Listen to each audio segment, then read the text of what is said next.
assim, eu tenho também um pouco do feeling que os projetistas estão... Existe uma geração que tem muitos... A gente conversou na Federal sobre isso, né? Tem muitos projetistas bons que não fazem uma modelagem boa, que geralmente são os melhores projetos em 2D, e muitos projetos ruins em 3D com um modelo muito bom. Só que aí é muito mais concreto, muito mais aço, mas o modelo tá maravilhoso, o LOD tá excelente.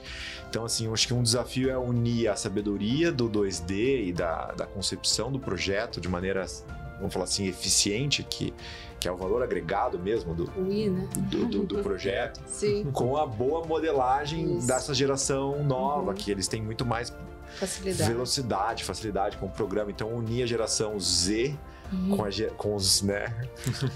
geração, assim, vamos falar de cabelo branco já, que já sabe fazer projeto e tal. Fazer os dois conversarem é um modelo bom.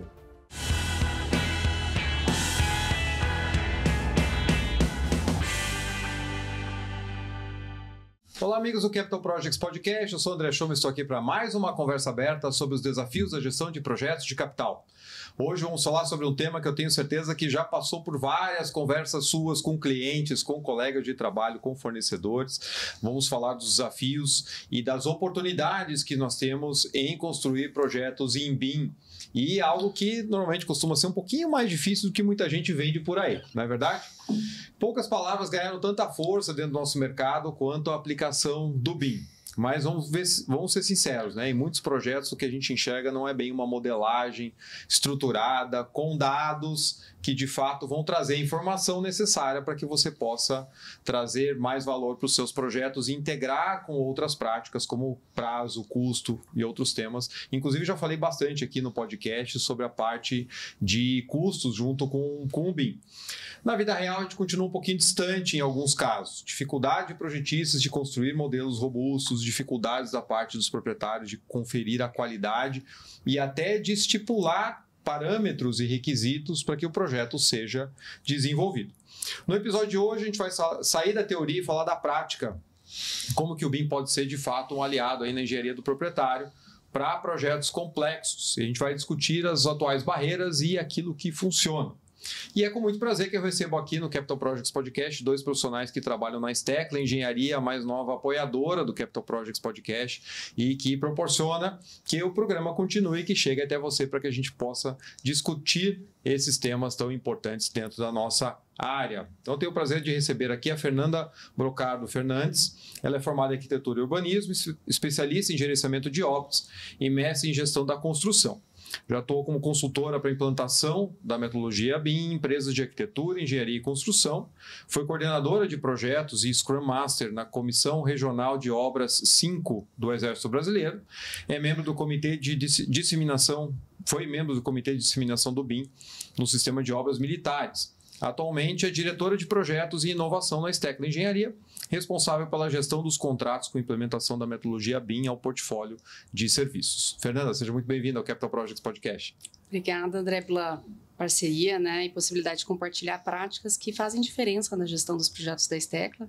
Vai ser um prazer conversar aqui junto com o Cláudio, né, sobre essas aplicações. Eu tenho certeza que a conversa vai ser muito boa.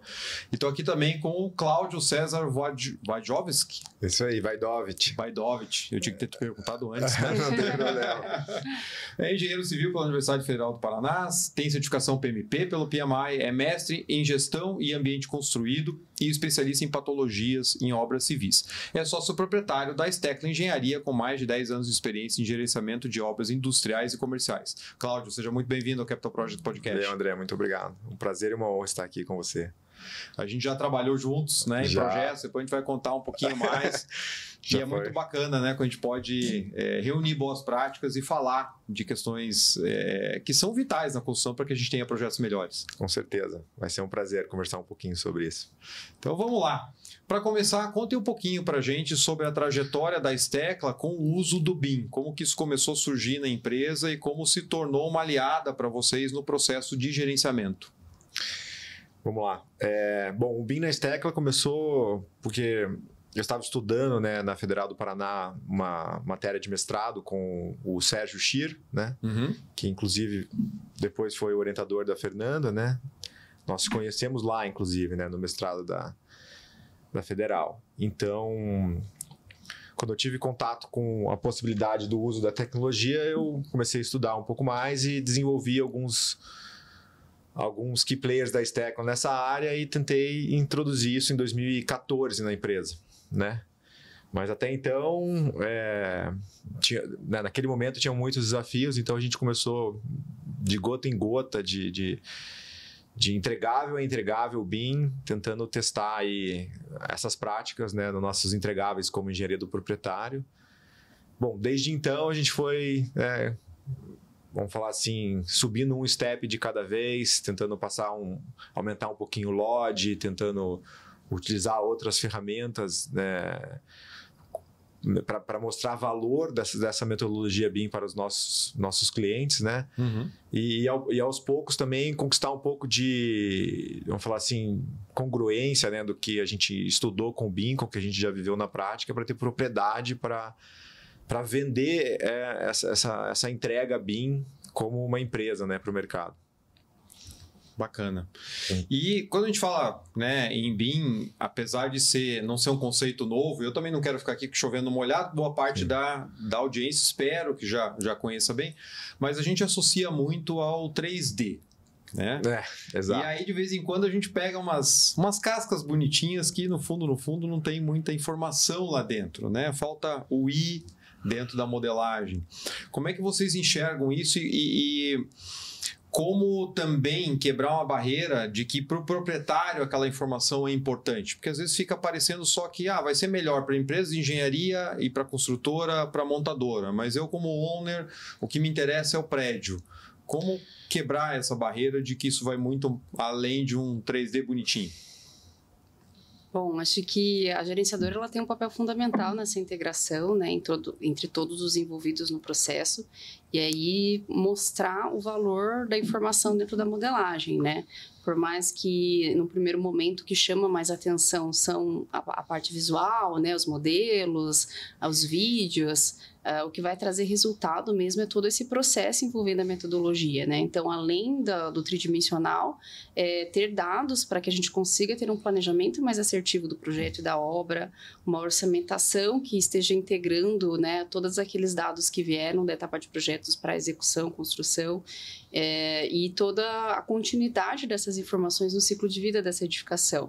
Então, a possibilidade que a ferramenta traz é de ter essa metodologia integrada, né, e trazer valor nesse ciclo de vida da edificação, não só numa etapa de design ou só numa etapa específica. E a gerenciadora, ela consegue ter essa possibilidade com essa metodologia de integrar todas essas etapas e trazer valor, né, principalmente para o proprietário, que vai conseguir ter essa edificação de uma maneira muito mais assertiva, né? Então, se eu puder complementar, né, trazendo valor, né, para o BIM, para o negócio, né, como investimento, pensando na história também, complementando agora que eu acabei de falar da pergunta, em 2014 a gente começou com só a modelagem mesmo, com o 3D. Depois você vai tentando fazer um próximo step. Eu acho que o primeiro step é ter uma boa modelagem. Depois é ter parâmetros nessa modelagem. E depois é utilizar esses parâmetros com alguma forma que gere valor dentro da gestão dos projetos. Como a gente conseguiu fazer isso assim nos primeiros passos? Assim? Acho que um dos clientes que a gente utilizou de maneira pioneira foi uma fábrica de um grupo que faz implantes dentários, que a gente mostrava semanalmente o avanço que existia na semana anterior, como uma modelagem, uma foto, né? Mas também a gente conseguia colocar e conectar com o que aconteceria daqui a uma semana e daqui a 2 semanas, como se fosse um look ahead visual, mas onde que a gente conseguia, com os setups que existiam dentro do modelo, né, junto com o Navisworks, né, e o Revit, apresentar expectativas de avanços da obra. Né? Isso eu acredito que foi um avanço assim, muito grande quando a gente começou a conseguir utilizar melhor a tecnologia. E um outro grande avanço que eu acredito que teve com a presença da Fernanda, né, na empresa foi trabalhar de maneira colaborativa com a equipe de projetos. E eu acho que isso é a maestria de uma boa coordenação BIM, uma boa gestão BIM, é o que vai realmente integrar o grupo de trabalho, né, com o BEP, com com uma organização através de reunião, com todo mundo trabalhando de maneira realmente colaborativa, que vai desde a parte da contratação, né? Isso. Que eu acho que você pode falar um pouco desses desafios dos projetistas, né? Que a gente como empresa, a gente diz que a gente tem que ser um catalisador do BIM, porque muitos projetistas ainda estão acostumados a entregar o projeto básico e parar, daqui a 3 meses vocês falam comigo, depois entrega o projeto pré-executivo, daqui a pouco já entreguei, e é diferente, né, agora com esse... Sim. E essa própria confusão, né, quando você fala, BIM, 3D, então se você não deixa claro qual que é o uso, como que eu vou fazer essa integração, você vai receber só um modelo que não tem a informação necessária durante o processo. Agora, se você já está trabalhando, tendo clareza nesses objetivos de uso do modelo, tendo essa integração entre esses profissionais, a gente consegue realmente colocar a informação necessária para ter um projeto mais assertivo e colaborativo entre esses diferentes profissionais que estão participando do processo, né? E a gerenciadora, ela faz essa integração e deixando claro para os envolvidos, né, quais que são os objetivos, e a gente consegue controlar, como o Cláudio comentou, o prazo, né? Então, ter visibilidade e informações para fazer esse controle de prazo, esse controle de custo, qualidade, né, do projeto, execução. Então, acho que tudo isso é impulsionado pela metodologia, né, por meio da engenharia do proprietário.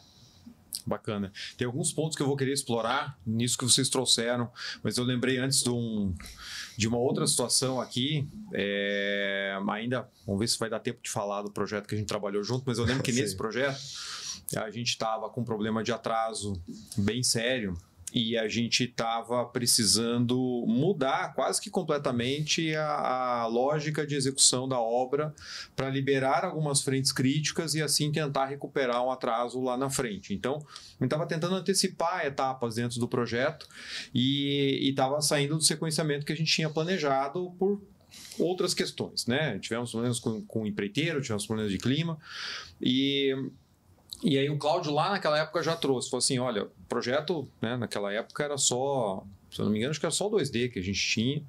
E aí ele falou, olha, ainda bem que a gente tinha o 2D, né? Ainda bem. Ainda bem, porque olha, né, não era sempre. Né? Exato. E aí o Cláudio trouxe, né, olha, a gente consegue construir um modelo 3D em cima dessas informações para a gente poder ir casando com o planejamento e ajudar na visão, principalmente dos empreiteiros, das próximas etapas, que foi o que você trouxe agora há pouco. Exato. Então vamos utilizar a facilidade da gente trabalhar num ambiente mais visual para poder trazer o entendimento deles, porque a hora que a gente estava trocando a sequência natural de execução, surgia muita dúvida na cabeça deles de, poxa, mas peraí, não é assim que eu estou acostumado a fazer. E aí a gente achou fantástico. E aí levamos para o nosso CEO, falou aqui, ó, por um pequeno acréscimo de serviço, que tem que ser obviamente remunerado, é um serviço a mais, que não está no nosso contrato, a gente tem essa vantagem para o planejamento. Ele torceu o nariz e falou assim, não, né? A gente voltou para o canteiro, né? Poxa, tinha ali mais uma oportunidade de a gente conseguir melhorar a interface de planejamento, porque a gente falava em cima das barrinhas do cronograma, tentando transmitir aquilo da maneira mais clara quanto possível. Não precisava que o empreiteiro lesse o cronograma, porque não conseguiria, mas, poxa, você tendo ali pelo menos algo visual para mostrar as próximas etapas e poder organizar as equipes em campo, ia ser já um baita avanço. Isso a gente está falando de quase 10 anos atrás. 2015, né? Se eu não me engano. Foi 2016. E então, a gente, quando fala de usar de fato o BIM para o benefício do projeto, a gente não fala só da qualidade da engenharia, mas todo o restante que pode e deve ser utilizado a partir dali com uma modelagem mais robusta. Né? Eu acho que a gente já conversou sobre isso, tem até uma palestra que eu fiz lá no Senai sobre isso. A comunicação, ela é uma grande dificuldade hoje em dia nos nossos projetos, né, em geral. E o BIM, ele facilita, através de alguns modelos ilustrativos, essa comunicação, né? Uhum. Então, ela fica uma colaboração, uma comunicação universal dentro do modelo federado que inibe interrupções, que não necessita um e-mail, que não necessita uma reunião online para explicar, porque ele é a própria informação em si, né? Então, ele é a comunicação já através desses desenhos, né? Então, e informações, né, que estão contempladas dentro desse modelo.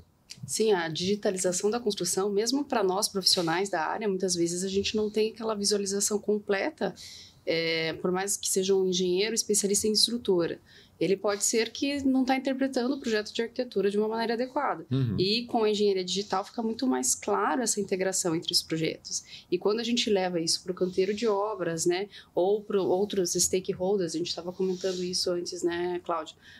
Um profissional de segurança do trabalho, ele não está entendendo aquele projeto, né, qual que é o impacto daquilo. E quando você traz essa informação por meio de uma realidade virtual, uma realidade aumentada, um modelo que ele pode ser acessado, com certeza dá mais clareza para que os envolvidos no processo entendam o que está sendo executado e projetado, né, e até para tomar uma decisão, né, durante essa execução. São vários profissionais envolvidos, né, principalmente em edifícios industriais, hospitalares. Então, de trazer toda essa engenharia, antecipar essas decisões na hora certa, né, com certeza o BIM facilita e impulsiona, né, esse processo. E as pessoas têm menos tempo de ler projeto, né? E principalmente o dos outros. Então, você está mais preocupado com a sua entrega do que as dos outros. Então, o modelo federado permite essa identificação do projeto dos outros de maneira mais ágil, né? Então, e mesma coisa com os empreiteiros. O empreiteiro, naquela época, né, estava preocupado com a terraplanagem dele, outro com a estrutura metálica dele. Então, o interessante daquele momento que a gente tinha de Luca Red era os outros entenderem o que os outros fazem também, né? Isso. Para que gere um cronograma mais, vamos falar assim, fluido, né? Que um não incomode o outro, né? E levante as oportunidades de maneira mais clara, porque se o meu antecessor já entrou e já fez uma determinada parte, se eu enxergo que eu posso entrar ali também logo em seguida, eu ganho tempo. Exato. Né? E a gente queria trazer essa visão. Você está atingindo a linha crítica, né? Então, eu acho que fica mais evidente quando você coloca uma modelagem robusta, com nível de detalhamento eficiente, identificar folgas dentro da linha crítica traçada inicialmente num cronograma. Porque com mais pessoas olhando, você tem mais opiniões, né? Gera mais, vamos falar assim, uma equipe mais multidisciplinar, com multiconselhos que possam ser explorados para atingir essa eficiência na linha crítica do cronograma. Agora, em relação a timing, muita coisa que a gente está comentando aqui, da qualidade do modelo, da necessidade da interface com outros projetistas, isso tem que estar previsto dentro da contratação inicial ali da engenharia, de cada disciplina. E um BEP bem montado, ou seja, condições já pré-estabelecidas para que, a partir da hora que o projeto comece a ser desenvolvido, ele já seja feito da maneira com que o proprietário está esperando. Normalmente, assim, eu tenho uma certa dificuldade, porque muitas vezes, quando o pessoal contrata um trabalho de planejamento, a engenharia já foi contratada. E aí, em cima de termos que nem sempre vão trazer a informação na qualidade necessária para você interligar e fazer um 4D, por exemplo, fazer um 5D. E aí a engenharia já, obviamente, não vai assumir o escopo que ela não estava obrigada a assumir, porque gera HH para poder fazer. O proprietário fica um pouco naquela assim, poxa, mas agora eu vou ter que gastar mais com a engenharia para deixar do jeito que o planejamento precisa e tudo mais. Como é que vocês enxergam essa situação? Vocês conseguem chegar cedo dentro do processo e garantir que o proprietário tenha essa qualidade já na contratação? Ou ainda oportunidades são perdidas pelo fato de normalmente a engenharia caminhar na frente e você vê só depois que precisa de alguns elementos a mais? Bom, acho que algumas vezes, né? Acho que depende muito do nível de maturidade do cliente e também na etapa em que a gerenciadora ingressa no processo. Com certeza é um desafio, dependendo dessa etapa, mas acho que não é um impeditivo, assim. Eu vejo, mesmo nesse caso que o Cláudio citou de implantes detalhes, a gente entrou já numa fase em que o projeto de arquitetura, concepção, já estava praticamente concluída, mas a gente teve um gap de tempo para contratar as demais engenharias e a gente viu que seria, mesmo que tivesse um retrabalho de modelagem da arquitetura, por exemplo, a gente teria uma série de vantagens em fazer essa contratação, né? E nisso, muitas vezes, a gente tenta mostrar o retorno, né, para o cliente disso, assim, desse investimento. Então, dependendo da etapa em que essa metodologia é contratada, né, a gente pode abranger mais ou menos usos, né? Quanto antes, melhor, mas não é um impeditivo fazer um processo híbrido, por exemplo, né? Então, tem uma parte que não foi desenvolvida com método, mas eu acho que o mais importante é ter essa clareza de quais são os objetivos, né? Ter esse planejamento. Então, esse documento do BEP, ele é super importante para que a gente deixe claro quais que são esses usos e papéis e responsabilidades. E aí, dependendo de qual etapa que a gente é contratado, a gente consegue avançar mais ou menos, né, com o uso dessa metodologia. Mas assim, na prática, eu diria que a gente tem clientes que quando bebem da metodologia, ficam extremamente viciados, assim, não voltam atrás. E a gente tem cada dia mais argumentos para convencer novos clientes a utilizarem. Inclusive, a gente sempre comenta da curva de McLennan, né, onde que tem um fluxo tradicional de projetos, né, onde a energia gasta, vamos falar assim, dentro da concepção do projeto, gasta mais energia depois ali do bid, pré-bid, do que pré-bid. E o BIM, ele antecipa essa energia, né? Então, você acaba gastando muito mais energia em definição de requisitos, desenvolvimento do projeto pré-tomada de preço, que uma vez que o cliente entende o benefício disso, ele nunca mais vai seguir da outra forma. Então, como a gente trabalha com clientes que são muito fiéis e recompradores assim, do nosso serviço, então, depois que a gente apresentou, talvez em 2016, 18 e 20, a gente constantemente tem só melhorado o BEP e os fornecedores né, de projetos que já estão, assim, participando desse fluxo, eles preferem também, porque gera menos retrabalho depois para eles ganham eficiência também no trabalho deles. E outra coisa, todo mundo quer fazer um trabalho bem feito, né? Sim. Então, a gente tem, por exemplo, casos que o BIM foi utilizado desde o início, que a gente conseguiu identificar mais de 3.700 conflitos numa área que assim, vamos falar, normalmente a gente pegaria pelo menos uns 10% desse ia ser resolvido em obra e ninguém nunca ia saber, né? E outro 10% caso... tá pouco ainda. Eu sou otimista. Uns 150%. É que muito desses clashes do BIM, eles são clashes meio simples, assim, né? Quando você vai mudando, talvez você possa entrar um pouco mais no detalhe, né? Mas...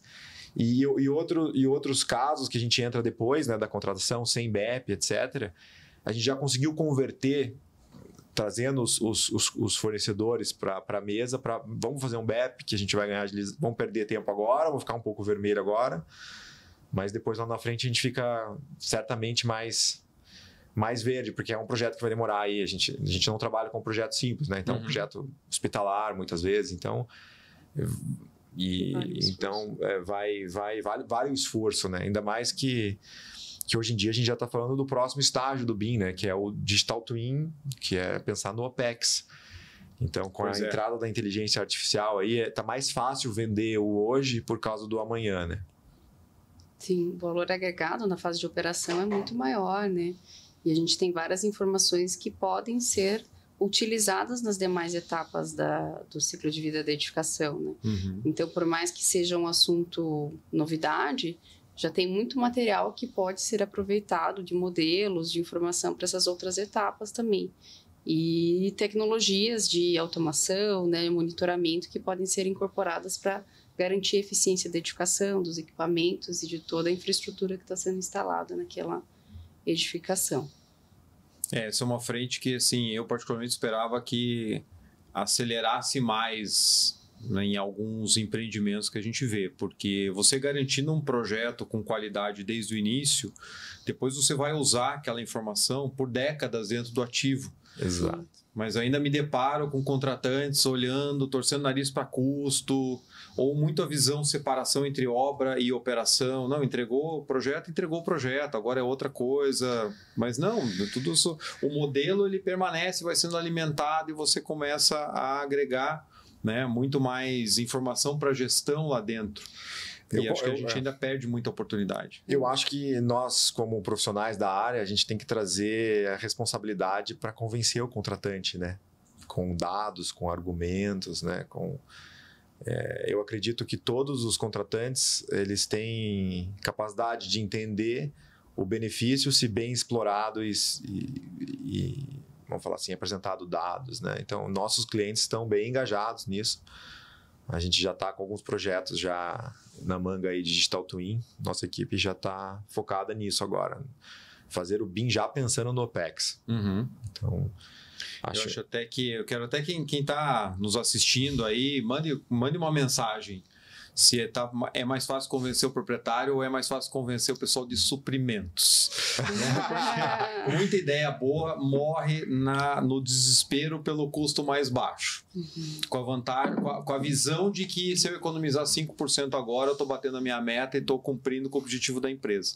E você deixa de ter qualidade naquilo que você vai receber, que você pode usar por uma geração, né? Sim, sim. Acho que o mais difícil é esse convencimento, né? E também essa barreira que tem entre as etapas, né? São equipes diferentes, então a gente conseguir mudar um fluxo de trabalho, um processo, né? Entendimento entre áreas, entre a área de engenharia, a área de suprimentos, a área de facilities, né? Aí a área de facilities vai saber usar, né? O modelo, sim, acho que é um desafio que a gente tem, né? Porque é um fluxo que está muito independente atualmente, né? É uma dificuldade que existe acessar essa informação, onde que está o projeto, onde que está a informação, né? Muitas vezes problemas que se ficam muito mais caros depois do que se tivessem sido planejados, né? Uma manutenção preditiva, mas que tem essa barreira de não ter a continuidade, né, desse dado por muitas vezes um custo que é 10 vezes maior depois, né? Acho que o Brasil ainda, não sei, assim, minha experiência é que ainda estamos com uma manutenção muito reativa e não preditiva. Então a lei de Sitter não está explorada ainda aqui de 5-1 no Brasil. Ainda acho que vale a gente pensar nisso, mas assim, é evidente que um dia vai acontecer e vai ser necessário, porque a gente, como engenheiro proprietário, não pode deixar de garantir que o nosso cliente receba um material as-builtado, né? Que o modelo sirva para os próximos anos do imobilizado que eles estão construindo, né? Então, a gente gasta tanto no ativo e pouco na informação. Eu até conversei aqui com o Lúcio Soberman, acho que foi ele que trouxe, assim, a questão até de sensores, de instrumentação e tudo. Você compra um carro, tem sensor de pastilha de freio, tem sensor da pressão do pneu, tem sensor, né? Aí você compra uma casa que custa 10, 15, 20, 30 carros, não tem nada, né? Constrói uma ponte, não tem nada. E por aí vai. Eu fiquei impressionado quando eu estive lá em Itaipu. Eu fiz estágio lá pela Federal, né? Acho que já contei essa história aqui. Quando eu falo que fiz estágio em Itaipu, o pessoal acha que eu trabalhei na obra, né? Então, tá bem cuidado. Foi bem depois. Um pouquinho de estrada de chão, mas a gente vai se cuidando, né?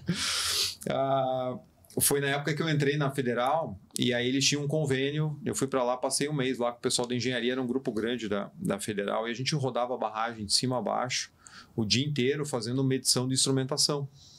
Tinham pesômetros, juntas de dilatação, etc. Então a gente media tudo junto com eles. E depois a gente voltava para o escritório da engenharia, eles imputavam esses dados em modelos que eles já tinham há anos, né, desde que a barragem ficou pronta, e aí eles conseguiam ver se os níveis estavam normais, de acordo com a época do ano, se a barragem, em relação até às juntas e tudo mais, se a dilatação estava compatível com os anos anteriores naquele mesmo período, inclinômetros, etc. E aí projetavam isso num 2D, para poder mostrar visualmente essas movimentações. E eu imagino até hoje, você pega um modelo, um Digital Twin, com toda a instrumentação, inclusive eles estão já há anos renovando a instrumentação e fazendo com que toda a leitura seja remota, você tem em tempo real o comportamento de um gigante daquele, todo modelado, e consegue gerar alertas, etc., acompanhar, né, essas mudanças nas medições numa frequência muito maior, porque você tem o dado online. Então, assim, o uso é quase que infinito, né? Se você tem essa informação na mão, tem um modelo na mão, né? A gente tem muito que aprender com os engenheiros de obras especiais, assim, de barragem no Brasil, né? Acho que ali o risco é um pouco maior, né? Se der algum problema também, né? Então, exato. Mas tem situações simples que a gente poderia, eu acredito, colocar algum sensor. Por exemplo, em calha, né? Todo mundo sabe que vai entupir um dia, né? Nem me vale. Então, Agora veja o que a gente já teve, né, de desastre com ponte, etc. Quer dizer, hoje em dia as questões que levam a desastres no nosso país, infelizmente, com a parte de infraestrutura, elas são tão evidentes que você não precisaria nem de uma instrumentação para mostrar. E se você tivesse, isso talvez fosse o argumento técnico mais forte para mostrar que a estrutura precisa de uma intervenção. Não é só uma inspeção visual que, né, o relatório pode ser mais pesado ou menos. Ali você tem o dado. Para brigar contra dado é um pouco mais difícil. A gente sabe que tem gente que ainda assim, né, vai brigar, mas é um pouco mais difícil. Mas assim, falando de toda essa jornada e do fato de vocês trabalharem com diferentes tipos de projeto, com diferentes proprietários, de níveis de maturidade diferentes e de projetistas também diferentes, onde é que vocês enxergam que ainda estão as maiores falhas ou onde a gente perde oportunidades ainda quando a gente fala de BIM em projetos? É uma pergunta difícil. Acho que a Fernanda consegue me complementar melhor, mas assim, na pressa. Porque vocês também passam por isso? Não é possível. Achei que era só comigo. Acho que é só, assim, talvez é só com a gente, mas assim, quando aprovam o CAPEX e o TAP está assinado, tudo é para ontem e tal, e o BIM, ele exige um tempo diferenciado, porque você está construindo um modelo de maneira virtual e estabelecendo premissas, né? E aquilo que você trouxe antes, né? Que o pessoal que está acostumado aqui com o canal vai lembrar lá do FEL, Front-End Loading. Exato. Trabalhar mais no início. Então não é que vai levar mais tempo, eu estou otimizando as decisões de projeto no momento onde é mais barato e mais fácil para depois deixar a obra fluir, né? Então essa visão de que vai levar mais tempo para fazer é uma bobagem. Porque o planejamento ele tem ouro, né? Você consegue identificar ali, esse amadurecimento do FEL 1 para o 2, vamos falar assim, ele se bem feito, antecipa muito a entrega final do projeto, né? Então, esse é um desafio que a gente passa, porque existe um preconceito no mercado que o BIM demora, né? E ele acaba não conseguindo transferir com muita propriedade o risco para os empreiteiros, né? Porque você, como engenharia do proprietário ou proprietário, você vai estar com essa bola, né? Uhum. Então, e se eu transferir um projeto cheio de furo, depois vou pagar essa conta muito mais caro, né? Sim, não, acho que esse é o principal desafio, assim, valorizar o planejamento, né? A metodologia ela vai ter resultado se a gente conseguir fazer o planejamento adequado de uso. Né? Uhum. E acho que os fornecedores, assim, eu tenho também um pouco do feeling que os projetistas existe uma geração que tem muitos, a gente conversou na Federal sobre isso, né? Tem muitos projetistas bons que não fazem uma modelagem boa, que geralmente são os melhores projetos em 2D, e muitos projetos ruins em 3D com um modelo muito bom. Só que aí é muito mais concreto, muito mais aço, mas o modelo está maravilhoso, o LOD está excelente. Então, assim, eu acho que um desafio é unir a sabedoria do 2D e da concepção do projeto de maneira, vamos falar assim, eficiente, que é o valor agregado mesmo do projeto, com a boa modelagem dessa geração nova, que eles têm muito mais facilidade com o programa. Então, unir a geração Z com a geração, assim, vamos falar de cabelo branco que já sabe fazer projeto e tal, fazer os dois conversarem é um modelo bom. Então, acho que esse é um desafio hoje. Porque a geração que faz bem projeto ainda está aí fazendo 2D muito bem. E esses projetos são muitas vezes eficientes, né? Eu estava até esse mês conversando com um cliente lá que a gente perguntou, esse projeto aqui, como é que está a engenharia e tal? Não, a gente está por conta do prazo, a gente vai receber ele em 2D, mas depois o pessoal vai modelar. Mas assim, vai receber, vou aprovar, vou começar o projeto. Então cara, não faça. Né? Não é que não vai ter ganho, assim, não vai gerar um dígito twin tem que fazer, alguma coisinha vai tirar. Não vai, mas assim, né? Poxa, o modelo mental até ainda está invertido. Sim. Né? Assim, o projeto é projeto, modelado. Né? Fica meio que para cumprir... Não, porque agora todo projeto é em BIM, mas esse aqui tem que andar rápido. Então, depois eu resolvo a minha obrigação de fazer em BIM. Mas eu solto o 2D primeiro. Então... Mas isso tende a acabar, espero. Assim, brincadeiras à parte, assim, mas o projetista, né, em geral, é uma pessoa que é mais solitária, né? Ela tá, no passado, ele ficava no escritório dele projetando, né? E o BIM, ele necessita essa expansão, integração, tem que conversar, tem que fazer dependendo dos outros. Então, é um pouquinho cultural também, né, a diferença. Sim, né? por isso que é uma dificuldade cultural, né? Porque a forma de projetar é diferente, né?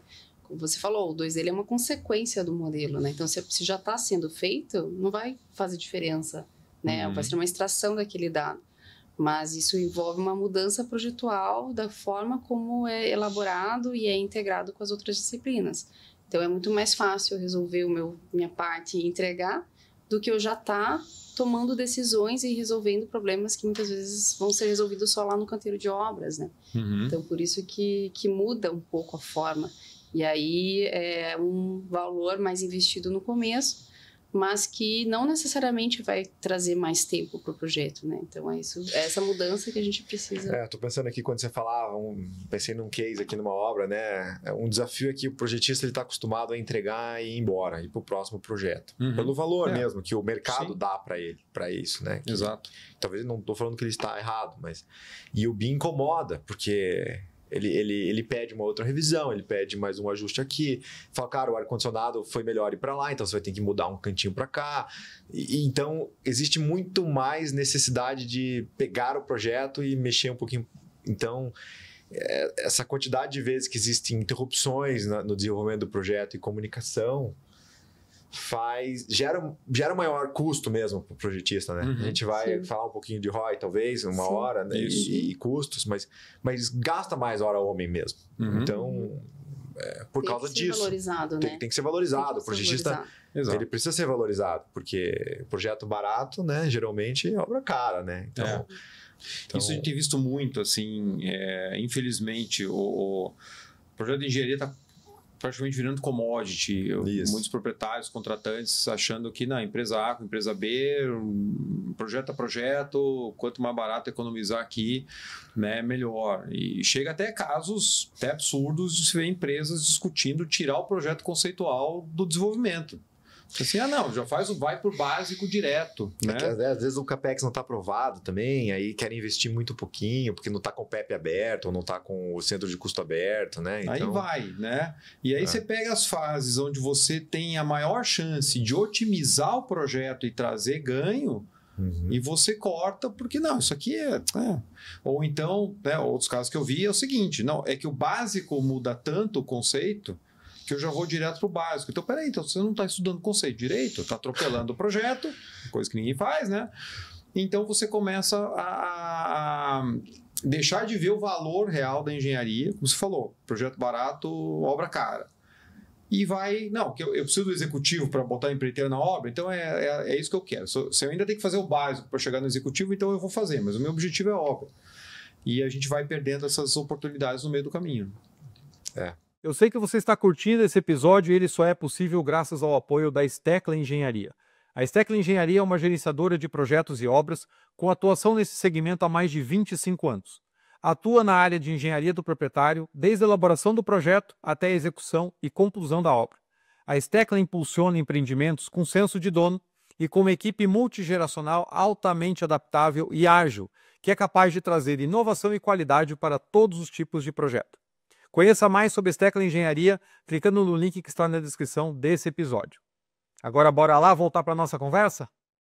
E aonde que vocês veem, assim, pela experiência de vocês, dos projetos mais recentes, assim, que situações que vocês verificaram que trouxeram ganhos muito evidentes, assim, de ter uma modelagem bem feita e isso proporcionando uma melhor qualidade da informação, uma melhor integração entre as partes? A gente tem uma lista aí muito boa, graças a Deus. Mas, assim, inclusive a gente sempre é questionado, né, sobre essas evidências, né, como pontuar para vender, né. Eu acho que a área hospitalar é uma área que valoriza muito pela complexidade, né, e a quantidade de disciplinas distintas e a necessidade do ponto estar exatamente no lugar certo para o equipamento, né, uma estativa. Então, é uma área que acredito que a maioria já tá usando, porque o valor agregado é muito grande. Bom, a gente acabou comentando já, a gente tem um case né, que teve um entre-forro lá que tinha 21 disciplinas, né? E assim, a complexidade para fazer essa gestão em 2D, eu não sei se a gente teria a equipe disponível para fazer isso, tempo. E as alterações foram tão grandes ali, e seria legal ter uma foto, né, desse entre-forro, porque é tubo colorido para todo lado, em centímetros, com passarela, então, e aconteceu muita mudança ao longo de 2 meses, e assim, os projetistas já ficaram mais felizes e confortáveis, porque, cara, se não tivesse em BIM isso aqui, ia dar um trabalho, ficar toda hora, e assim, são as cotas Z né, passando certinho, e a obra foi fluida, né? Então a gente conseguiu evidenciar bem isso. E teve um outro cliente que acho que a Fernanda vai poder contar ali, que tinham 2 torres. Sim, que pergunta sobre o valor mesmo, o ROI, né? Será que a gente consegue mostrar? É difícil porque muitas vezes faltam métricas comparativas, né? Mas a gente teve um case interessante que são 2 torres de mais de 6 pavimentos. Em uma foi contratada com uma metodologia e outra sem. Olha. E aí a gente conseguiu calcular a diferença de custo de contratação, né? De projeto, né? De projeto, ficou 10% a mais. Mas é até um pouco controverso, falo para o Cláudio, porque não foi contratada a compatibilização, né, do outro. Então, foi a mais, né? Mas deveria ser compatibilizado também. Mas a gente colocou esse valor adicional de projeto, quanto que isso foi economizado nas interferências que foram verificadas dentro dessas compatibilizações. E tiveram mais de 200 interferências nos 6 pavimentos, mas com apenas 11 a gente já conseguiu comprovar o custo que teria, né, de compra de materiais. 5%, então, né? Com 5% das interferências. Sim, a gente já conseguiu mostrar esse pagamento desse investimento adicional na contratação do BIM. E foram os benefícios qualitativos, né? A gente percebeu a elevação do nível de maturidade dos profissionais que estavam envolvidos. Então, no começo, né, quando eles ingressaram no projeto, a quantidade de interferências era maior. À medida que a gente foi desenvolvendo por pavimento, né, que a gente foi entregando esses pavimentos, o tempo de entrega dos projetos foi menor, porque eles já estavam trabalhando de maneira mais integrada. E também a quantidade de interferências foi diminuindo. É importante dizer que não é um prédio residencial que todos os pavimentos são iguais, né? Sim. Cada andar é totalmente diferente do outro, né? Diferente. Legal. E a integração entre eles já foi muito mais fluida, e aí a quantidade de interferências menor. Então, a gente conseguiu ver um aumento na maturidade desses profissionais e também um benefício para a construtora também. A gente começou a executar os pavimentos. Nesse que não tinha sido contratado, a própria construtora perguntou, mas e cadê os modelos, né? Lá a gente levava a realidade aumentada, e eles... Como que eu não estou entendendo esse projeto? Não, aqui é no papel mesmo. Então, esse entendimento... Gerou ganho de prazo, né, com a construtora. Ganho de prazo também, a gente conseguiu entregar antes do que estava sendo previsto, desses pavimentos, e as próprias áreas envolvidas, né? Então, tinha equipe de segurança do trabalho, tinha uma área que era que tinha parte de saúde. Então, esses profissionais, às vezes, eles não estavam entendendo as alterações que iam ser feitas naqueles pavimentos, e com a realidade aumentada também conseguiam ter essa visualização, e aí não tinha aquela solicitação de revisão, né? Eu preciso revisar por isso. Não, o projeto está assim, agora eu entendi. Então, economiza esse tempo também de mudanças e alterações que muitas vezes acontecem durante o desenvolvimento da obra. Ali foi um case que a maturidade estava alta do BIM, a gente acabou usando também a realidade aumentada, colocando no tablet, né? A possibilidade de identificar como ficaria no futuro das instalações, isso, etc. Então, para obras industriais, né, comerciais, com uma empresa mais séria, focando em abertura de APRs e PTRs, os próprios técnicos de segurança se sentiram mais confortáveis em abrir serviços de risco. E essa abertura aqui diária, né, ela ficou mais rápido por causa do uso da metodologia. Que legal. Então, ele entendia mais rápido qual que era o serviço que ia ser feito. Por exemplo, estou dando um exemplo muito simples, mas a instalação do duto aqui, ele vai ficar aqui, que bom, aqui não, essa área já está limpa, já que você vai instalar por aqui, tudo bem, só isola o local. Muito mais rápido do que, onde é que você vai instalar o duto? Vou instalar o da onde? Quando você não tem uma maneira rápida e prática de mostrar onde é que está ali no modelo de realidade aumentada, gasta 10, 15 minutos a mais, isso vai refletir em produtividade E vou falar assim, até o próprio montador do duto, vamos falar assim, ficava muito mais feliz, porque vai ser rápido a abertura, já vou sair trabalhando. Então você tem a oportunidade de somar tudo isso, deve dar um ganho imenso, né? Que muitos ganhos são pequenos, mas cumulativos, e que você não vai botar uma estrutura de controle ali, mas essa oportunidade que vocês tiveram realmente é uma oportunidade de ouro. Você ter 2 projetos em paralelo, um com e um sem, isso quase nunca a gente tem, né? Foi legal, temos que escrever um artigo disso, né? Vale muito. E assim, essa produtividade é meio intangível muitas vezes, quando a gente cria quando a gente está falando do BIM numa obra que é um protótipo, né, uma fábrica única, você não vai conseguir mensurar o quanto você ganhou de eficiência por esclarecer dúvidas pontuais, diárias, do montador do duto, do montador do cara do eletroduto, do CFTV, do técnico de segurança. Você soma todas essas dúvidas que poderiam gerar interrupções na obra, e isso daí é uma produtividade na ponta. Né? Que se o contratante está recebendo isso, de alguma forma ele vai estar trazendo um aumento do ROI do BIM para ele. Né? Sim. Com certeza. E como trabalhar a questão da mudança cultural? Porque é uma maneira diferente de você projetar, e são papéis diferentes também. E o modelo acaba ganhando a importância que ele merece. Diferente de como vocês falaram, assim, se eu sou um projetista de uma disciplina super especializado naquilo, só faço aquela, sou contratado, recebo lá, sei lá, o arquitetônico, estrutural, faço a minha parte e mando no fluxo para aprovação, tipo, meu trabalho está feito. Daqui a pouco veio uma alteração e tal, vou enxergar o impacto, recebo, retrabalho, devolvo. Se eu estou olhando o modelo como um todo, com a minha experiência, eu consigo olhar, me conectar com o outro projetista lá e dizer, fulano, essa mudança que você está fazendo aí, poxa, isso aqui acho que não vai ficar legal por A mais B mais C. Sim. E aí eu estou colaborando com o todo, né? Ao invés de só receber o input aqui, muda tal coisa. Beleza, mudei, anotei aqui, é uma mudança, vou cobrar mais X e pronto. Né? Como trabalhar essa mudança cultural e o estabelecimento de novos papéis dentro da gestão desse projeto? Eu acho que é um desafio que o Cláudio já comentou um pouco, que é de gerações, né? Mas que quando você tem um resultado que é positivo, que traz um impacto positivo tanto para quem está desenvolvendo, para quem está recebendo, para quem está executando, e ter essas vantagens ao longo do processo, isso mantém a motivação para fazer a mudança, assim. E eu vejo, por que na Stecla funcionou? Porque a gente tem todas essas gerações que estão trabalhando de maneira colaborativa.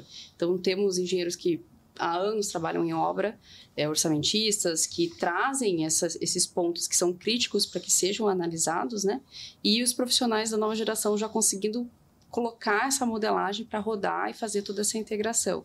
Então, acredito que uma forma de fazer essa mudança de processo é deixando claro, né, quais são essas expectativas em relação ao que está sendo executado e comemorando esse passo a passo, né, essa evolução ao longo do processo. Isso, se eu pudesse resumir, é trazendo um propósito para o modelo, né? Então, por exemplo, se tem um projetista que não faz, a gente acaba hoje, se não faz em BIM, a gente acaba tentando fazer por ele com a nossa equipe.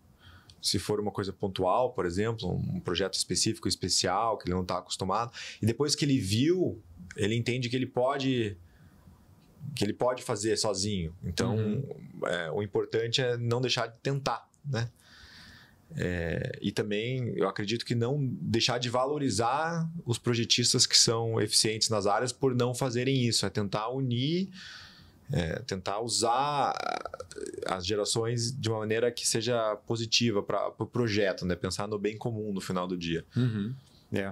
E uma outra coisa também, né, que pensando no que vocês mesmos já trouxeram e que às vezes a gente falha como profissionais, a gente está lá na frente de projetos e está tentando convencer um proprietário, uma empresa de engenharia, enfim, né, a melhorar o processo de trabalho, a melhorar aqueles resultados, e a gente perde oportunidades de trazer ganhos mais tangíveis para ajudar nesse processo de venda, de convencimento. E como vocês trouxeram aqui, poxa, a gente notou que até para liberação de segurança virou uma coisa muito mais fluida do que é na verdade. Então, por mais que eu não esteja ali quantificando HH que eu estou ganhando com aquilo, mas é mais um benefício do modelo. E a hora que eu chegar para esse proprietário e falar assim, você gastou só 10% a mais, só que olha todo o resto aqui, as mudanças que são mais fáceis de quantificar e os intangíveis, mas que são perceptíveis.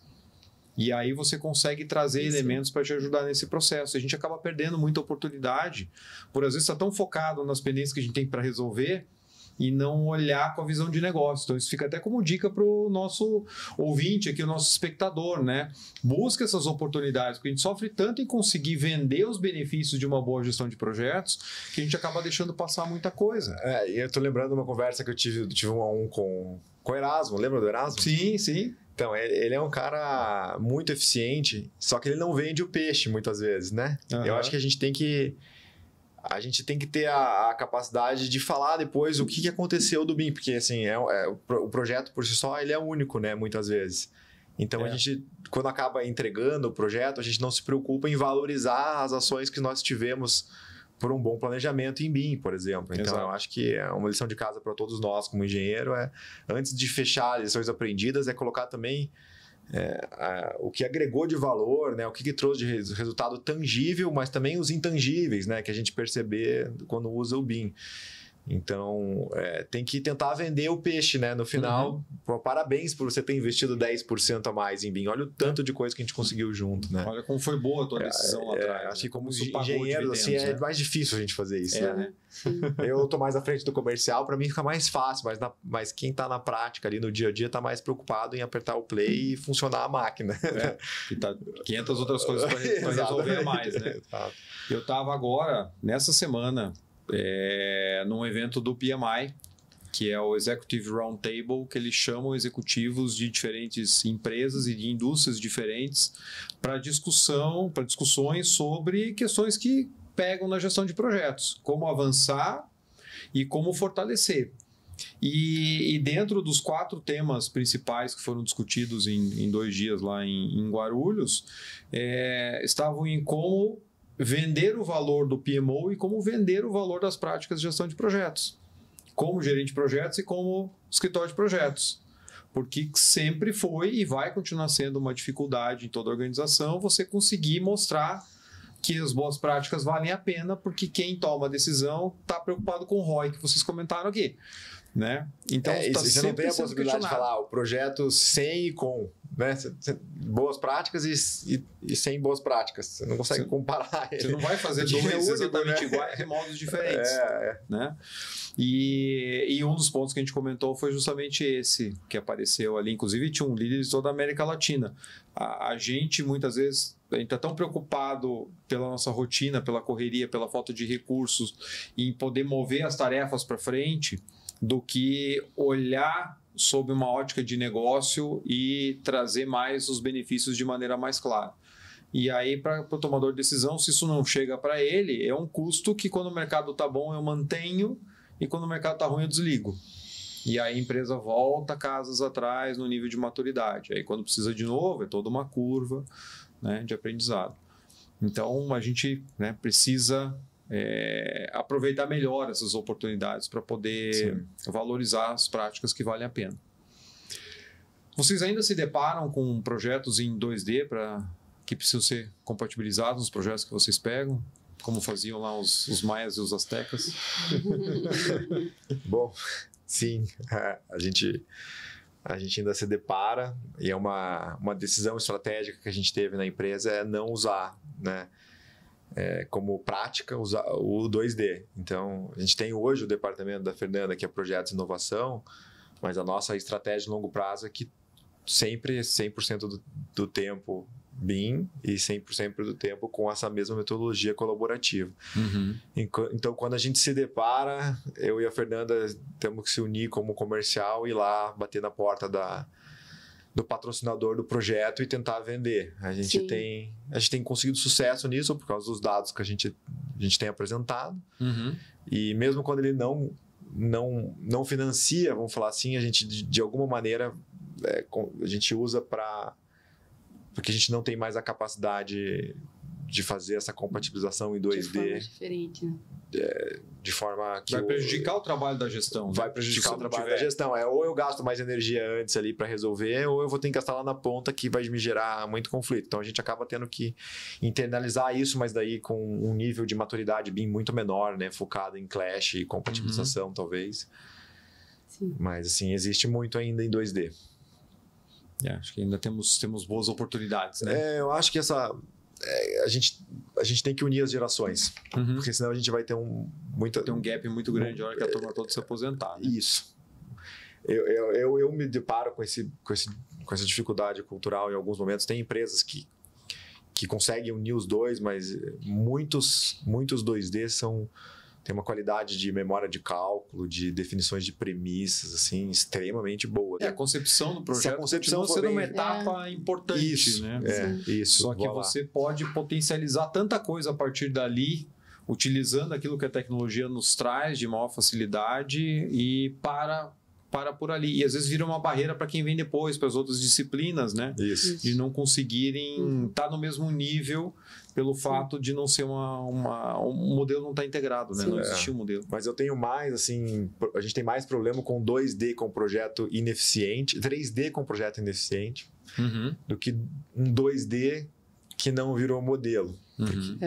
É mais fácil modelar um projeto bem resolvido do que pegar um modelo que não tem o projeto resolvido. Isso. A obra vai sair melhor, vamos falar assim, porque... Sim. Até esses profissionais que fazem 2D, né, Cláudio, eles têm uma abertura muito grande para integrar com um time de modelagem, digamos assim. Então, a gente consegue fazer essa integração, né, e que no final fica bom para ambas as partes. Se bem comunicado o propósito do BIM para eles, sim, a gente consegue atingir, assim, essa eficiência. Então... Se eu pudesse dar uma sugestão, a gente tem que valorizar esse pessoal e grudar nele para ter modelos eficientes. Bacana. Porque a partir dali, depois você, né, com um projeto bem resolvido, só vai colhendo frutos e mais frutos ao longo de toda a execução, né? Sim. Isso aí. Bacana. Mudando um pouquinho de assunto, eu trouxe um elemento a mais aqui, né, na nossa mesa. Que às vezes está atrás de mim lá quando eu gravo o podcast no meu estúdio caseiro, que é o prêmio da revista Mundo PM de projeto do ano 2016, segundo lugar, né, projeto do ano 2016, que é o projeto que a gente trabalhou junto, né? Eu trabalhei com a Stecla, já contei a história dele no podcast, eu acho que é o episódio 5, lá atrás, primeira temporada, numa conversa até com o Aldo Matos, que era um projeto que a gente estava com um atraso grande. Comentei um pouquinho aqui, né? A gente até queria trazer uma visão em 3D lá para o planejamento e não tive. Ia ganhar o primeiro lugar daí, né? Aí ia ser primeiro. Aí tem imagem mais bonitinha para mostrar e tudo mais, né? Olha só, aquilo me custou, né?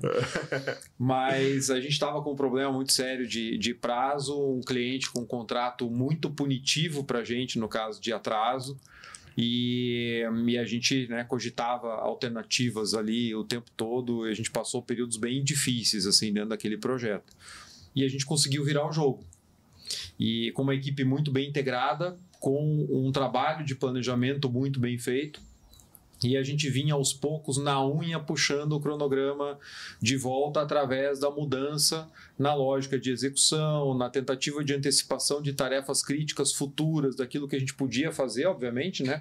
A gente não podia fazer a cobertura antes da fundação, porque se pudesse a gente fazia. Tava né? tentando, né?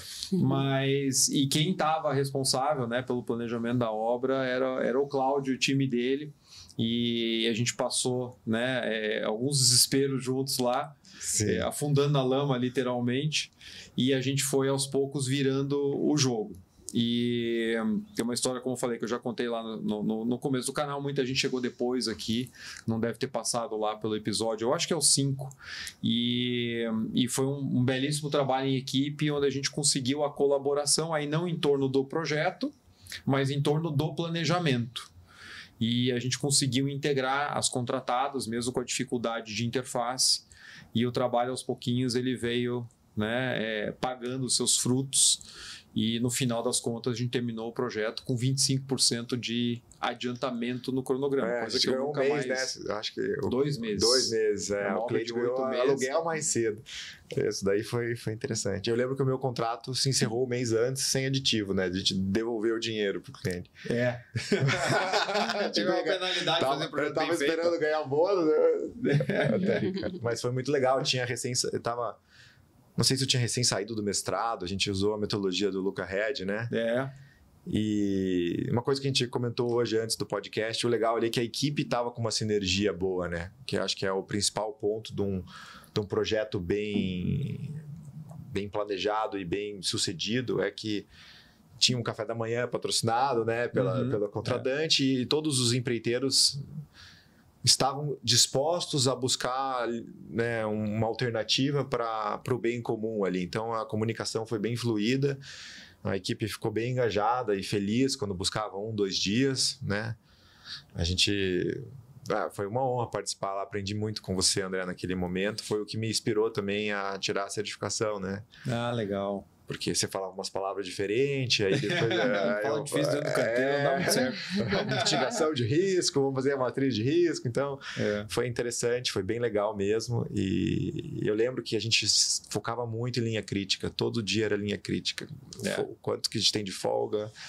Foi bem legal. A gente também deu um pouquinho de sorte, que o empreiteiro lá era muito bom de estrutura metálica, né? Naquela época ali. A gente conseguiu potencializar as frentes, né? Depois dos primeiros atrasos, a gente conseguiu focar cada um naquilo que era o piso foi um xadrez, né? Um tava no piso de um canto, outro tava com sprinkler no outro tava com iluminação. Foi... Nem aquele quebra-cabeça ali foi um xadrez, que era reunião de planejamento todo dia de manhã, né? Antes de começar a obra. E a gente só conseguiu fazer aquele xadrez todo porque o planejamento estava muito bem estruturado. Então também às vezes tem aquele preconceito assim, mas às vezes o cliente muda muito ou tem tal coisa, por que eu vou planejar no detalhe? Gente, o planejamento no detalhe que te dá segurança na tomada de decisão. E mudou, né? Não mudou os banheiros de lugar, mudou. Teve umas mudanças. Mas eu brinco até com a equipe, o cliente vai mudar, a gente tem que estar preparado para entender o impacto, explicar, tentar receber essa mudança de uma maneira que seja, de certa maneira, positiva, assim, e normal, porque é natural de projetos complexos, mudanças. Se a gente chegar no, o cliente mudou de novo. Cara, estamos aí para ajudar ele nas mudanças. É um papel do escritório de projetos. Né? Evitar a mudança, mas também resolver as que dá para resolver, se vai ser melhor para o projeto, né? Então, foi bem legal esse projeto. Era um piso protendido também, né? Tinha dificuldades, né? Foi bem legal. E depois um outro cliente nosso foi para lá também, né? Foi para lá também. É. E foi outro projeto que foi entregue no seu prazo, foi abaixo legal. do custo. Foi legal. Esse projeto foi legal. E até, eu sempre falo, né, com o pessoal, você vai fazer aquilo que a gente fez muito ali na obra, de simular cenários em cima do cronograma para tomar de decisão. Muita gente não conhece, mas o MS Project tem uma função que às vezes fica meio escondida ali, que faz simulação de cenários. Então, anote aí, se você ainda não conhece, você vai lá em arquivo e clica em salvar como e muda o nome. É só isso que você precisa. Gente, pega o arquivo, se o planejamento está bem feito, que era o nosso caso lá, e se eu adiantar essa etapa aqui? Simula. Só esquece salvar como primeiro, para não bagunçar o baseline ali. E se eu fizer tal coisa, salvar como? Beleza. E aí você olha e fala, não, aqui, esse caminho aqui hoje para mim é melhor. Precisa de uma pessoa pensando nisso, em planejando isso, né? Ter uma pessoa dedicada no planejamento é uma coisa que colhe os frutos, né? De certa maneira, a gente falou muito de BIM hoje, mas o planejamento está atrelado ao BIM, né? Sim. Então, você precisa de tempo para pensar em cenários, em hipóteses, em tendências e conversar com as pessoas envolvidas para gerar esse e se, né? Esse e se. E legal lá que realmente a gente fez um de longo prazo, médio prazo e de dia, né? O do dia era só para a linha crítica daí. Mas foi excelente, muito legal. Bom, o papo tá excelente, mas, né? A gente tá no limite do tempo, eu quero ouvir de vocês. Eu sempre pergunto para os convidados que oportunidades eles enxergam e assim, que dicas que vocês dão para profissionais e para empresas que querem, né, realmente tirar o BIM do papel, quase que literalmente, começar a construir bons modelos, ou para quem já está nesse processo, como melhorar a qualidade daquilo que é feito, né, para potencializar o resultado das obras. Eu gosto bastante de uma frase assim, que é: você precisa pensar grande, né? Entender todas as possibilidades. É uma metodologia que tem muitos impactos e muitas formas de uso, né? Então, é importante você entender o todo, mas tem que começar pequeno, com um piloto, com um uso bem delimitado, com clareza nos papéis, nas responsabilidades, nos objetivos daquele uso, e ir rápido. Porque se você for espelhar o melhor momento, o melhor profissional, o melhor... o mercado te atropela, né? Então, eu gosto bastante assim dessa dica, né? De olhar toda a metodologia, definir um uso e rápido para que ele consiga ter algum resultado tangível que você possa divulgar, que traga benefício para as partes, né? E aí conseguir aplicar a metodologia de uma maneira eficaz. Bacana. Cláudio? Eu acho que, se eu puder falar, o BIM, para mim, ele ajuda na comunicação, né? Que hoje em dia, com a quantidade de interrupções que a gente tem hoje tem Teams, WhatsApp, e-mail, etc. Então, você tem um ambiente que é o ambiente de foco, um ambiente colaborativo de BIM, você vai ter um ambiente com mais comunicação. Então, eu chamo essa luz assim, para o uso do BIM. Assim. Então, é explorar a comunicação que ele pode fornecer mais assertiva para os projetos. Porque isso vai trazer todos, né, se desdobra em vários outros benefícios. Porque se a comunicação flui bem, o prazo de projeto diminui, a qualidade aumenta, a produtividade aumenta e por aí vai. E a gente busca um ROI a mais aí para o cliente, né? Com certeza. Como engenheiro. Gente, muito obrigado pela participação de vocês aqui no Capital Projects Podcast. E para mim também é uma honra estar recebendo vocês dentro da nossa parceria aqui de apoiadores do nosso canal. Então isso é muito importante para poder manter o conteúdo no ar. Então estou duplamente honrado de contar com vocês nessa conversa. Foi um prazer. Foi um prazer, obrigada. Valeu. Tchau, gente, pessoal. Olha que bacana, né? Que conversa focada em colaboração, integração, qualidade da informação, como a gente precisa pensar no projeto como um todo.